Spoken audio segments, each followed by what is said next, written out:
चलो 10वां डाउट है बेटे एनसीईआरटी से। एक्सरसाइज का एक बार दिखाओ मुझे।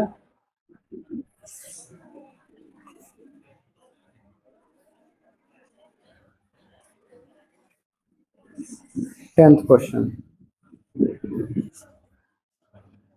क्या कह रहे हैं कि respiration is considered an exothermic reaction, explain. Respiration को एक्सोथर्मिक रिएक्शन क्यों बोलते हैं, ठीक है। तो भी एक चैप्टर आएगा लाइफ प्रोसेस का, उसमें हम रेस्पिरेशन को अच्छे से पढ़ेंगे, लेकिन फिलहाल हमें ये जानना जरूरी है क्योंकि क्वेश्चन दे रखा है इसमें, और जब हम एग्जाम देने जाएंगे तब तो हम पूरा सिलेबस खत्म कर चुके होंगे, इसलिए हमें तब पता होना चाहिए। तो अभी थोड़ा सा मैं बता रहा हूँ, उसके बाद इस क्वेश्चन को करेंगे। देखो रेस्पिरेशन क्या होता है, यानी कि श्वसन। ठीक, हम जनरली कंफ्यूज करते हैं किस चीज में, ये जो सांस ले रहे हैं हम, इसी को हम क्या बोल देते हैं, रेस्पिरेशन यानी कि श्वसन बोल देते हैं, ठीक है। लेकिन जो रेस्पिरेशन यानी श्वसन होता है वो सिर्फ सांस लेना नहीं है।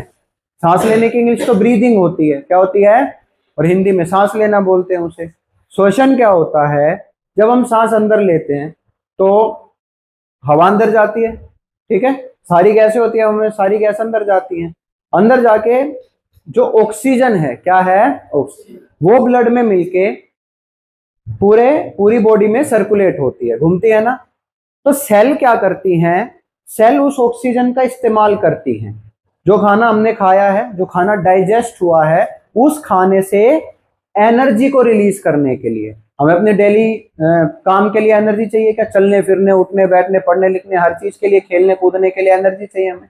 तो वो एनर्जी आती कहाँ है, तो जो खाना खा के हमने डाइजेस्ट किया है, जो सांस से हमने ऑक्सीजन अंदर ली है, ठीक है, सेल क्या करती हैं, उस खाने से ऑक्सीजन का यूज करके एनर्जी को रिलीज करती है। ठीक बात है क्या। फिर जब एनर्जी रिलीज होती है तो बनती है कार्बन डाइऑक्साइड, फिर वो कार्बन डाइऑक्साइड सेल से वापस ब्लड में आ जाती है, और ब्लड उस कार्बन डाइऑक्साइड को वापस कहाँ ले जाता है, लंग्स में, और लंग्स से फिर बाहर हम उसे छोड़ देते हैं। ठीक बात है क्या। तो सांस लेने और सांस छोड़ने के बीच में इतनी सारी प्रोसेस है, और इस सारी प्रोसेस को मिलाकर ही हम क्या बोलते हैं, रेस्पिरेशन, ठीक है, श्वसन। तो अब रेस्पिरेशन में मैंने क्या बताया, फूड से क्या रिलीज होती है, एनर्जी, क्या रिलीज होती है, और जिस रिएक्शन में एनर्जी रिलीज होती है उस रिएक्शन को हम कौन सी रिएक्शन बोलते हैं, एक्सोथर्मिक यानी कि ऊष्माक्षेपी अभिक्रिया। समझ में आई बात। इसलिए रेस्पिरेशन को क्या बोला जाता है, एक्सोथर्मिक रिएक्शन यानी कि ऊष्माक्षेपी अभिक्रिया। ठीक है। क्या होता है बॉडी के अंदर, सेल के अंदर, हमने जब हम खाते हैं जो भी एनर्जी देने वाला फूड कौन सा है, कार्बोहाइड्रेट, क्या है, वो कार्बोहाइड्रेट कन्वर्ट हो जाता है ग्लूकोज में, किसमें, ग्लूकोज में, ठीक है, इसमें कन्वर्ट हो जाता है। तो जब ऑक्सीजन जाती है बॉडी के अंदर और ऑक्सीजन इसके साथ रिएक्ट करती है, ऑक्सीजन इसके साथ रिएक्ट करती है, तो ये कार्बोहाइड्रेट टूट जाता है, किसमें टूट जाता है, कार्बन डाइऑक्साइड में टूट जाता है, किसमें टूट जाता है, वाटर में टूट जाता है, और साथ में निकलती है इसमें से एनर्जी, क्या रिलीज होती है, और इसी एनर्जी की वजह से इस इक्वेशन को बोला जाता है क्या, एक्सोथर्मिक रिएक्शन यानी कि ऊष्माक्षेपी अभिक्रिया। क्लियर है ये बात, कोई डाउट इसमें, बाकी सारे क्वेश्चन हो गए थे। चलो चैप्टर को आगे बढ़ाते हैं। आज का टॉपिक, हमारा टॉपिक चल रहा है कौन सा, टाइप ऑफ रिएक्शंस यानी कि अभिक्रियाओं के प्रकार। तो कुछ हम पढ़ चुके हैं, आज जो हमें पढ़ना है वो है ऑक्सीडेशन रिएक्शन यानी कि उपचयन अभिक्रिया। उपचयन अभिक्रिया कौन सी होती है, ठीक है। तो किसी भी रिएक्शन को हम ऑक्सीडेशन यानी उपचयन रिएक्शन तब बोलते हैं जब इन तीनों में से कोई भी चीज उसमें हो रही हो। तीन चीजें कौन कौन सी हैं, सबसे पहला, अगर किसी कंपाउंड में या फिर किसी एलिमेंट में, किसी तत्व या यौगिक में अगर ऑक्सीजन जुड़ रही है, अगर ऑक्सीजन जुड़ रही है, तब उस रिएक्शन को बोला जाएगा ऑक्सीडेशन यानी के उपचयन अभिक्रिया। ठीक है। जैसे इस एक्सरसाइज, इस वाली रिएक्शन में देखो क्या है, 2Cu + O2, क्या है, 2Cu + O2। क्या अभी यहां पर कॉपर के पास ऑक्सीजन है, नहीं। जब कॉपर ऑक्सीजन के साथ अभिक्रिया करता है तो यह बना देता है 2CuO, ठीक है, कॉपर ऑक्साइड क्या बना देता है। क्या यहां पर इसके पास थी ऑक्सीजन, नहीं। क्या अब जुड़ गई इसमें ऑक्सीजन, हाँ या ना, तो हम बोलेंगे कि कॉपर का क्या हो गया, ऑक्सीडेशन हो गया, उपचयन हो गया, कॉपर में ऑक्सीजन जुड़ गई। तो ये कैसी रिएक्शन हुई, ऑक्सीडेशन रिएक्शन या फिर उपचयन अभिक्रिया। तो ऑक्सीजन का जुड़ना उपचयन अभिक्रिया या फिर ऑक्सीडेशन रिएक्शन का एक एग्जाम्पल। क्लियर। दूसरी चीज, अगर इसका हाइड्रोजन का लॉस हो रहा है, अगर हाइड्रोजन का लॉस हो रहा है, ठीक है, अगर किसी कंपाउंड में से हाइड्रोजन का लॉस हो रहा है तो भी वो रिएक्शन कैसी कहलाती है, ऑक्सीडेशन रिएक्शन। जैसे यहां पर देखो H2S प्लस Cl2 क्या है, H2S प्लस Cl2। जब हम इसकी रिएक्शन करवाते हैं तो हमें मिलता है HCl प्लस S। ठीक है, 2 नहीं लिख रहा अभी, बस समझाने के लिए है ये। यहाँ पर मैंने क्या है, बैलेंस करके लिख रखे हैं, समझाने के लिए, वहां पर ध्यान देना। ठीक है, तो अभी यहां पर देखो क्या है, H2S किसके साथ रिएक्शन, क्लोरीन के साथ रिएक्शन। तो यहां क्या हुआ, ध्यान से देखना, S अकेला है क्या, पहले S के साथ क्या था, हाइड्रोजन, क्या इसमें से हाइड्रोजन निकल गई क्या, हाँ या ना। तो हम बोलेंगे कि सल्फर का क्या हो गया, ऑक्सीडेशन, सल्फर ने हाइड्रोजन को लूज कर दिया, तो सल्फर का क्या हो गया, ऑक्सीडेशन। तो ये किसका एग्जाम्पल हुई, एक ऑक्सीडेशन रिएक्शन। समझ में आई। तो इसका मतलब अगर ऑक्सीजन मिलेगी तो भी ऑक्सीडेशन, अगर हाइड्रोजन निकलेगी तो भी ऑक्सीडेशन। ठीक है, एक तीसरी चीज और है, और वो है लॉस ऑफ इलेक्ट्रॉन्स। क्या है, लॉस ऑफ इलेक्ट्रॉन, यानी इलेक्ट्रॉन्स का निकल जाना। ठीक है, जो किसकी प्रॉपर्टी है, मेटल्स की, धातुओं की, किसकी प्रॉपर्टी है, धातु। 9th में हमने पढ़ा था आयनिक कंपाउंड यानी आयनिक यौगिकों के बारे में, है ना। छोटा सा एग्जांपल क्या है, Na और Cl। Na क्या करता है, अपना एक इलेक्ट्रॉन किसको दे देता है, क्लोरीन को, तो ये बना देता है Na प्लस और ये बन जाता है Cl माइनस। ठीक है, तो सोडियम ने क्या किया, इलेक्ट्रॉन को छोड़ दिया, तो सोडियम का क्या हो गया, ऑक्सीडेशन, क्या हो गया, ऑक्सीडेशन। तो इलेक्ट्रॉन का निकलना भी किसका एग्जाम्पल होता है, ऑक्सीडेशन का एग्जाम्पल होता है। क्लियर है। ठीक है, तो सभी मेटल्स क्या कर सकते हैं, सभी मेटल्स के पास प्रॉपर्टी होती है इलेक्ट्रॉन को छोड़ने की, इसलिए उन्हें हम इलेक्ट्रोपॉजिटिव भी बोलते हैं। क्या बोलते हैं, इलेक्ट्रोपॉजिटिव, क्योंकि वो इलेक्ट्रॉन छोड़ के पॉजिटिव आयन बनाती है। क्लियर हो गई ये बात। तो अगर इन तीनों में से कुछ भी हो रहा है तो हम बोलेंगे क्या हो रहा है, ऑक्सीडेशन हो रहा है।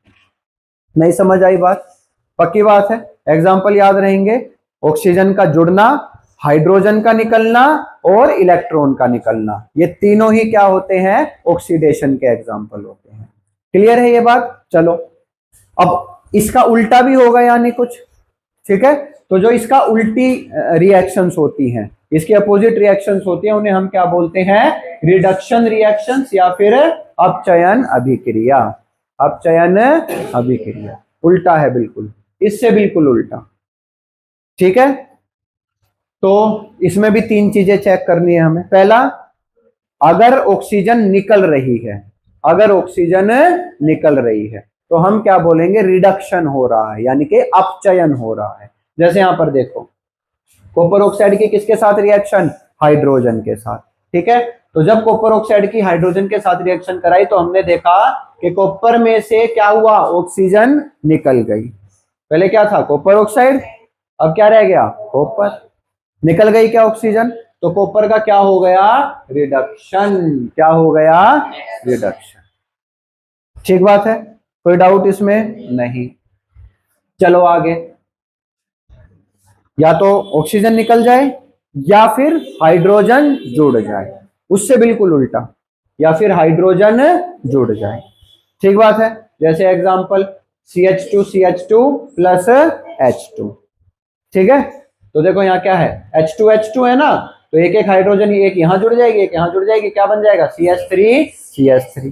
हाइड्रोजन जुड़ गई ना, जुड़ी या नहीं जुड़ी, तो फिर इसका क्या हो गया, रिडक्शन। इसका क्या हो गया, रिडक्शन। ठीक है, ये क्या है, कैसे हुआ, 4th चैप्टर में आएगा, वहां इसे डिटेल में पढ़ेंगे। बस यहाँ ये समझ लो कि हाइड्रोजन इसमें जाकर जुड़ गई है। और तीसरी चीज क्या, एडिशन ऑफ इलेक्ट्रॉन। उसमें क्या था, ऑक्सीडेशन में इलेक्ट्रॉन का निकलना, रिडक्शन उससे उल्टा, इलेक्ट्रॉन का जुड़ना। ठीक है। तो जो मेटल ने, सोडियम ने क्या किया था, इलेक्ट्रॉन को छोड़ा था।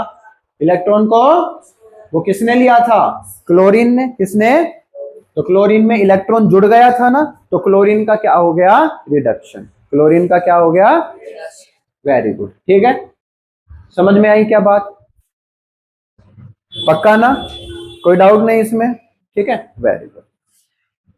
चलो, तो ये तीनों, अगर इन तीनों में से कुछ भी हो रहा है, ऑक्सीजन निकल रही है या हाइड्रोजन जुड़ रही है या इलेक्ट्रॉन जुड़ रहा है, तब हम बोलेंगे क्या हो रहा है, रिडक्शन यानी कि अपचयन हो रहा है।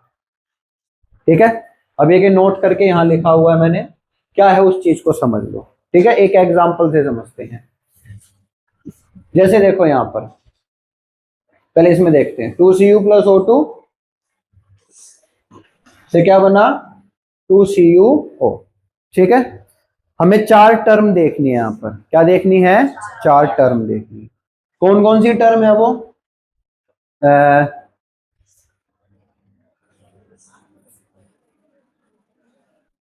रिड्यूसिंग एजेंट और ऑक्सीडाइजिंग एजेंट। क्या, रिड्यूसिंग एजेंट और ऑक्सीडाइज, और कौन ऑक्सीडाइज हो रहा है और कौन रिड्यूस हो रहा है।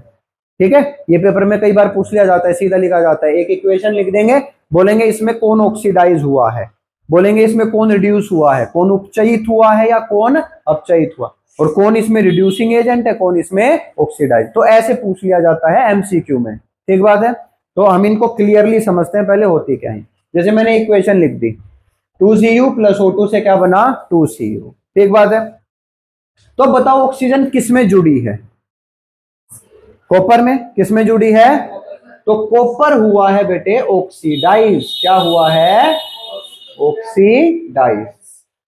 सही बात है क्या, यानी कि कॉपर हुआ है उपचयित। क्या हुआ है, बिल्कुल क्लियर है ये बात, कोई डाउट नहीं इसमें, पक्का क्या, ठीक है।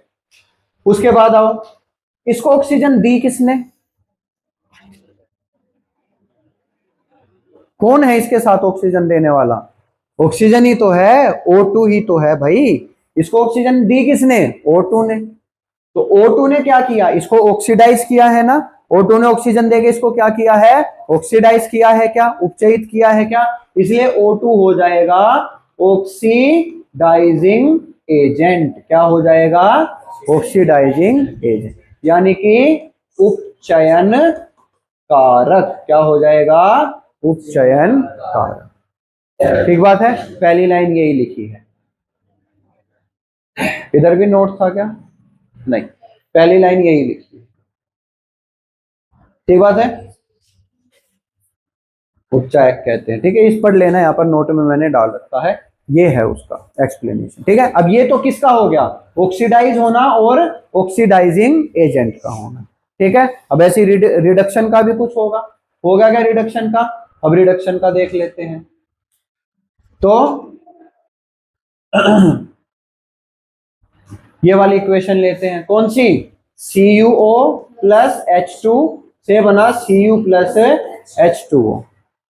ठीक बात है, इससे ऑक्सीजन निकल गई क्या, हाँ या ना, निकल गई ना इससे ऑक्सीजन, तो ये क्या हो गया, रिड्यूस हो गया। ये क्या हुआ, रिड्यूस हो गया, यानी कि इसका क्या हो गया, अपचयन हो गया। क्या हो गया, अपचयन हो गया। समझ में आई बात। अब इसमें से ऑक्सीजन निकाली किसने, हाइड्रोजन ने, H2 ने। किसने निकाली, देखो इसी ने ले ली ना यहाँ इससे ऑक्सीजन, किसने निकाली, H2 ने, हाँ या ना। तो यानी इसको रिड्यूस किया किसने, H2 ने, किया किसने, H2 ने। तो H2 को हम क्या बोलेंगे, रिड्यूसिंग एजेंट, यानी कि अपचयन कारक। नहीं समझ में आई बात। तो जिसमें ऑक्सीजन जुड़ी वो क्या होगा, ऑक्सीडाइज, और जो उसको ऑक्सीजन देगा वो हो जाएगा ऑक्सीडाइजिंग एजेंट। ठीक है, जिसमें से ऑक्सीजन निकली वो क्या होगा, रिड्यूस। तो अगर यहां से पूछे कि कौन रिड्यूस हुआ है, किसका अपचयन हुआ है, तो तुम क्या बोलोगे, किसका, नहीं, कॉपर ऑक्साइड। क्या, इसमें से ही तो निकली है पूरे में से ऑक्सीजन, तो कॉपर नहीं बोलना, क्या बोलना है, कॉपर ऑक्साइड। और इसको रिड्यूस, यानी इसमें से ऑक्सीजन निकाली किसने, H2 ने, हाइड्रोजन ने, तो ये क्या हो जाएगा, रिड्यूसिंग एजेंट हो जाएगा। पता चल गया। अब कोई अगर पूछे कौन रिड्यूस या कौन ऑक्सीडाइज हुआ है या किसने किया है तो बता दोगे, उसमें कोई डाउट नहीं इसमें। चले आगे, वेरी गुड। चलो अब क्या होता है बेटे, अगर ये दोनों रिएक्शन कौन कौन सी, ऑक्सीडेशन और रिडक्शन, एक साथ हो, क्या हो, एक साथ हो, तब इनको बोला जाता है रिडॉक्स रिएक्शन। क्या बोला जाता है, ठीक है, रेड से रिडक्शन, ऑक से ऑक्सीडाइजेशन, ठीक है। और हिंदी में रिडॉक्स बोल दे तो ज्यादा सही है, नहीं तो हिंदी में पूरा इनका नाम होता है उपचयन अपचयन अभिक्रिया, यानी दोनों हो रहे हैं इसमें, ये पूरा नाम है हिंदी में इसका, ठीक है। हम रिडॉक्स ही बोल के चलेंगे, जो आसान है, याद भी रहेगा, ठीक बात है क्या। चलो, तो ऐसी रिएक्शन जिसमें एक सब्सटेंस तो ऑक्सीडाइज होता है और दूसरा रिड्यूस होता है, यानी एक का उपचयन होता है और दूसरे का अपचयन होता है, ऐसी रिएक्शंस को हम क्या बोलते हैं, रिडॉक्स रिएक्शन। क्या बोलते हैं, रिडॉक्स रिएक्शन, ठीक है। जैसे एग्जांपल लिखा हुआ है ZnO प्लस सी, क्या लिखा हुआ है, ZnO प्लस सी, ठीक है। जब ये दोनों रिएक्शन करते हैं तो मुझे मिलता है Zn प्लस CO। अब ध्यान से देखना, क्या Zn से ऑक्सीजन निकल गया क्या, हाँ या ना, तो बताओ रिड्यूस हुआ या ऑक्सीडाइज हुआ, रिड्यूस हुआ, अपचयित हो गया, हाँ या ना। अच्छा, क्या सी में ऑक्सीजन ऐड हो गया क्या, तो रिड्यूस हुआ या ऑक्सीडाइज हुआ, ऑक्सीडाइज हुआ। क्लियर है, दो चीजें तो पता चल गई। अब मेरा अगला सवाल सोच के बताना, इन दोनों में से कौन ऑक्सीडाइजिंग एजेंट है और कौन रिड्यूसिंग एजेंट है, यानी कौन उपचयन कारक है और कौन अपचयन कारक है। 1 मिनट सोचो ध्यान से और फिर जवाब दो।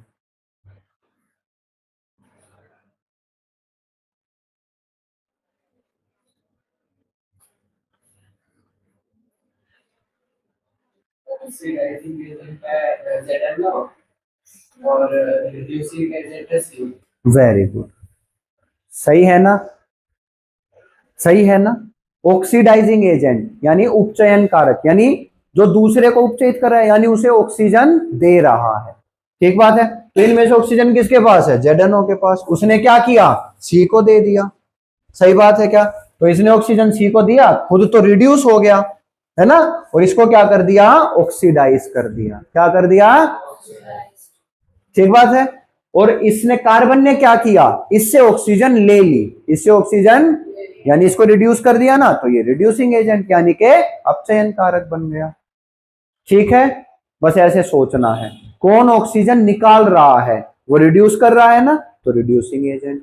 कौन ऑक्सीजन दे रहा, तो ऑक्सीडाइज कर रहा है ना, ऑक्सीडाइजिंग एजेंट, ठीक है। कोई डाउट इसमें, पक्का, पक्का। चलें आगे। तो एग्जाम्पल 1 मैंने लिखा है यहाँ पर, बाकी क्वेश्चन करेंगे, बुक में एग्जाम्पल मिलेंगे हमें, वहां से उन्हें देखेंगे क्वेश्चन के टाइम, ठीक है। आगे चले क्या, अब ये 2 लाख के छोटे छोटे टॉपिक हैं हमारे सिलेबस के अंदर। पहला है कोरोजन, ठीक है। ये क्या है, ऑक्सीडेशन इन एवरीडे लाइफ, कि हम अपनी रोज की जिंदगी में ऑक्सीडेशन देखते हैं, ठीक है, लेकिन हमें अब तक पता नहीं था कि वो ऑक्सीडेशन की प्रोसेस होती है। उसमें से पहला क्या है, कोरोजन। क्या है, कोरोजन। कोरोजन क्या है, जब कोई मेटल, देखो एनवायरमेंट में ऑक्सीजन तो हमेशा मिलती है, हाँ या ना, और नमी भी रहती है, ठीक।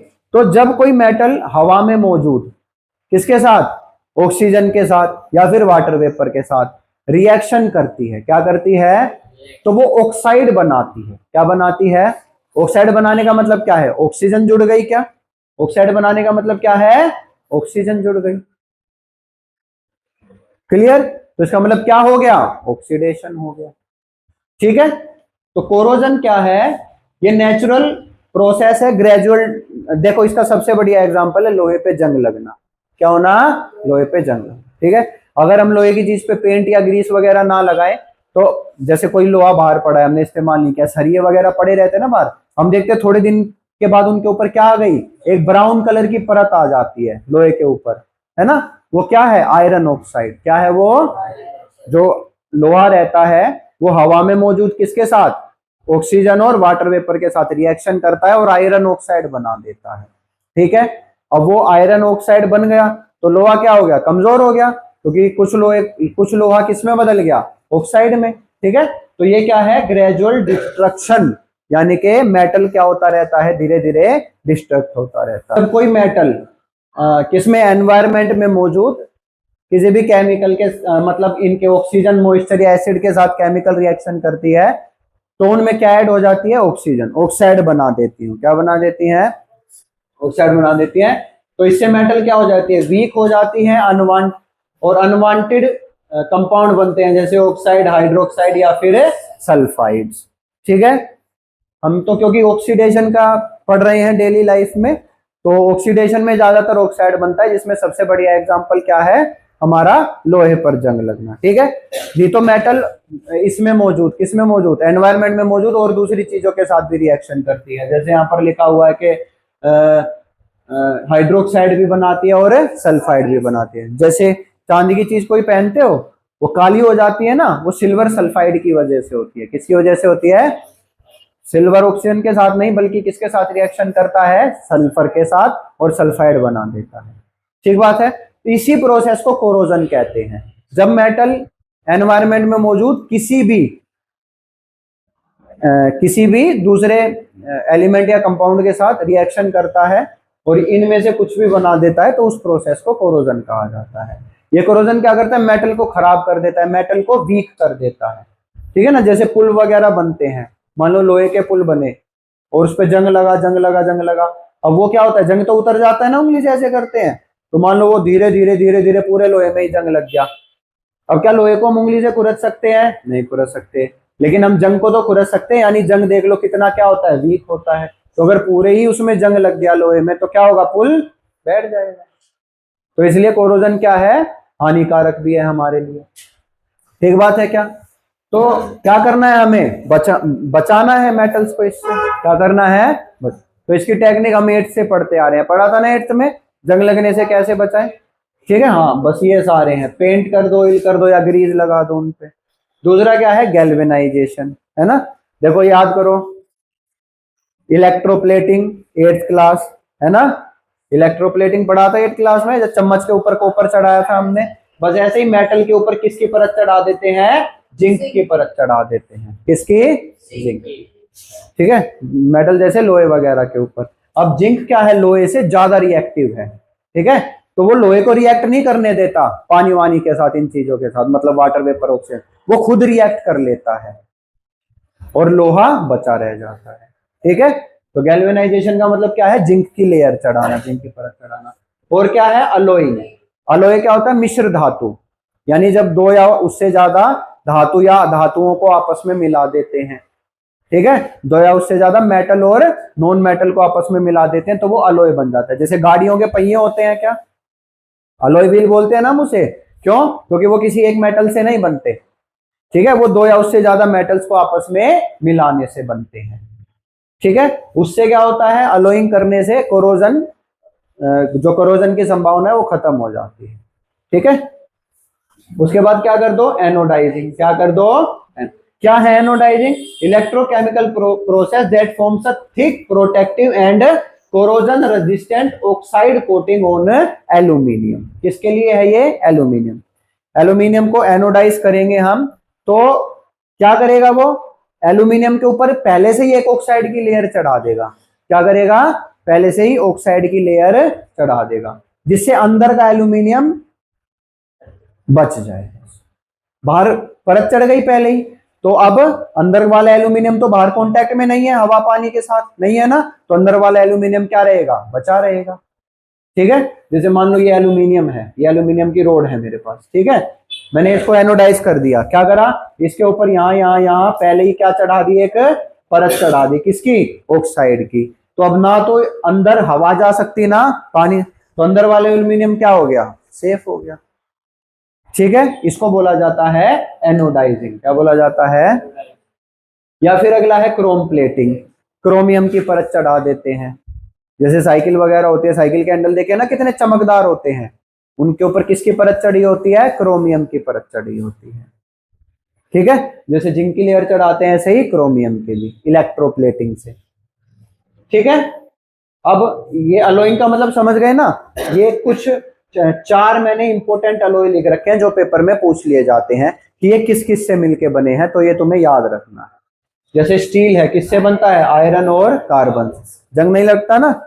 जैसे स्टेनलेस स्टील है, किससे बनता है? आयरन, क्रोमियम और कार्बन। जो ये घर में स्टेनलेस स्टील के कुकर, प्लेट, गैस वगैरह लाते हैं, इन पे कभी जंग नहीं लगता ना, कितने साल तक ये चलते रहते हैं घर में, है ना। एक गिलास को या एक प्लेट को कितने दिन इस्तेमाल करते हो? कई साल करते हो, फिर भी जंग नहीं लगता उन पे। क्यों? क्योंकि किससे बनी है? स्टेनलेस स्टील से बनी। ठीक है। उसके बाद क्या है? ब्रास, किससे बनता है? कॉपर और जिंक से। उसके बाद क्या है? ब्रोंज, किससे बनता है? कॉपर और टिन से। वो ब्रोंज मेडल नहीं पहनाते जो, है ना, गोल्ड मेडल, सिल्वर मेडल और ब्रोंज मेडल, वो ब्रोंज मेडल इससे बना होता है। ठीक है। हिंदी में यहाँ लिखा हुआ है। इस्पात स्टील, स्टेनलेस इस्पात वो स्टेनलेस स्टील हो गया। पीतल और कांसा। ठीक है। पीतल, ब्रास वो जिसके बर्तन आते हैं, बेली वगैरह पहले नहीं आती थी, ब्रास के भारी भारी बर्तन होते थे जो, देखे हैं कभी? हैं किसी के घर में? हाँ बस वो। ठीक है। चलो, उसके बाद ये तो हो गया क्या? कोरोजन। क्या हो गया? कोरोजन। दूसरा, ऑक्सीडेशन का क्या नुकसान है? रेंसिडिटी यानी के विकृगंधिता। अगर हम जैसे सब्जी है, गर्मी के मौसम में खासकर, है ना, सब्जी वगैरह को अगर हम क्या कर दें, बाहर छोड़ दें सुबह से शाम तक, तो बदबू आने लग जाती है उसमें से, आया ना। और कभी गलती से खा ले तो उसका स्वाद भी अलग लगता है हमें। ऐसा क्यों होता है? सब्जी या किसी भी खाने के अंदर जो ऑयल होता है, क्या होता है? ऑयल, वो बाहर रखे रखे हो जाता है ऑक्सीडाइज। क्या हो जाता है? यानी उसमें ऑक्सीजन जुड़ जाती है, जिस वजह से वो क्या होता है? उसका स्वाद भी बदल जाता है और उसकी स्मेल भी बदल जाता है। टेस्ट भी बदल गया और स्मेल भी बदल गई। ठीक बात है। तो इसी प्रोसेस को क्या बोला जाता है? रेंसिडिटी या फिर विकृगंधिता। क्लियर ये चीज? चलो, तो rancidity is the oxidation of fat and oils. खाने के अंदर जो फैट और ऑयल होते हैं, ठीक है, जब इनको एयर या मॉइस्चर में एक्सपोज किया जाता है तो अनप्लीजेंट टेस्ट और ऑर्डर हो जाता है उनका। ऑर्डर मतलब स्मेल। ऑर्डर का मतलब क्या होता है? अनप्लीजेंट मतलब दुर्गंध हो जाती है, उसमें स्वाद भी खराब हो जाता है। ठीक बात है क्या? तो खाना ही खराब हो गया एक किस्म से, फिर खा थोड़ी सकते हैं हम उसे। तो इसका मतलब हमें खाना खराब होने से बचाना है। तो कैसे बचाते हैं भाई? ढक के रखने से नहीं, फ्रिज में रखने से। ठीक है। कैसे बचाएंगे? तो या तो उन्हें फ्रिज में रख दो। अब दूसरा मेन, तो हमें उसे एयर या मॉइस्चर के कांटेक्ट में नहीं आने देना। ठीक है। तो क्या कर दो उसको? एयर टाइट कंटेनर में, वो, है ना। या फिर वो तो हमने बात कर ली, एडिंग एंटीऑक्सीडेंट।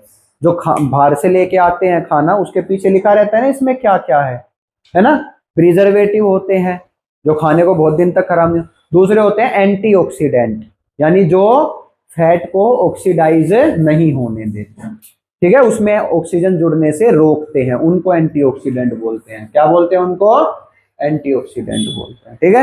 तो अगर खाने में मिला दें तो खाना कई दिन तक, वो मतलब उसके अंदर जो ऑयल या फैट है वो कई दिन तक ऑक्सीडाइज नहीं होगा, खाना सही रहेगा हमारा।